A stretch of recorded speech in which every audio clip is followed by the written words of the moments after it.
Business is full of ups and downs, so it helps to have a flexible way to pay. Try Business Essentials from O2 Business, the most flexible business tariff around. Hey guys, Basil here with a quick side-by-side between the LG G5 and the Xperia X. Announced at Mobile World Congress, the Xperia X is a mid-ranger with some key flagship specs. The G5 is a pure flagship, but how do they stack up? Well, before I jump into that, make sure you subscribe to the channel if you're not already subscribed. That's how you'll stay on top of everything that we do. Right, back to these bad boys. You've got 5.3 inches of screen versus 5 inches.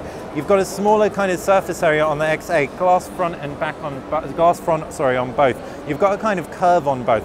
The top of the G5 kind of curves down really elegantly, whereas the XA has a kind of 360-degree curve all around the bezel. On top of that, you've got a metal frame around both. The G5 has a really innovative modular type design. You can pull out the bottom and that's great. But it also has some cool features. You can swap out that bottom for a camera module or a sound DAC that is made by B&O Play, which is pretty sweet. Around the back, fingerprint scanner. You've also got dual cameras for panoramic views or indeed regular 8-megapixel photos, as well as the flash and all that jazz, laser autofocus. You know what LG does. 5.3-inch Quad HD display means very sharp picture, but that's by contrast to a full HD display at 5 inches, so roughly 441 pixels per inch on the X from the Xperia X. Front-facing 13-megapixel camera though, that's impressive. Front-facing speakers, or firing speakers, that's impressive too. You've also got fingerprint scanner power button, physical camera button, volume rocker. Down at the base is a micro USB connector. This is not waterproof, it has to be said. Left-hand side slot for expandable memory, and up at the top is a 3.5mm headphone jack.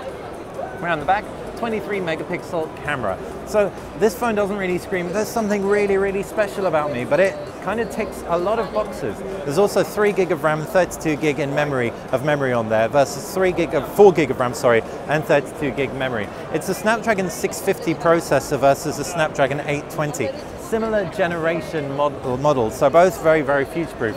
Even if the 650 isn't necessarily going to be as powerful, if past 6 series processor anything to go by, it's going to be very battery efficient, and there's over 2600 milliamps in here. So hopefully at 5 inches that will see us through a full day. The cameras, I'm not going to go into too much detail now because we haven't got the XA for long. The X for long. But 23 megapixels, same user interface as the Xperia devices of old. If I was to talk you around the connectivity, it's going to be very like for like. Obviously, like I said, both expandable, both have 32 gig onboard memory, both have the fastest Cat6 LTE if you're in the UK, Wi-Fi Direct, etc. What I'd say my key highlights are, the screen on this is just a bit better. You've also got that dual camera, which is going to be perfect, especially if you're like an estate agent who needs a wide angle lens. The metal body I like, but I don't love it more than the Xperia XA in-hand feel.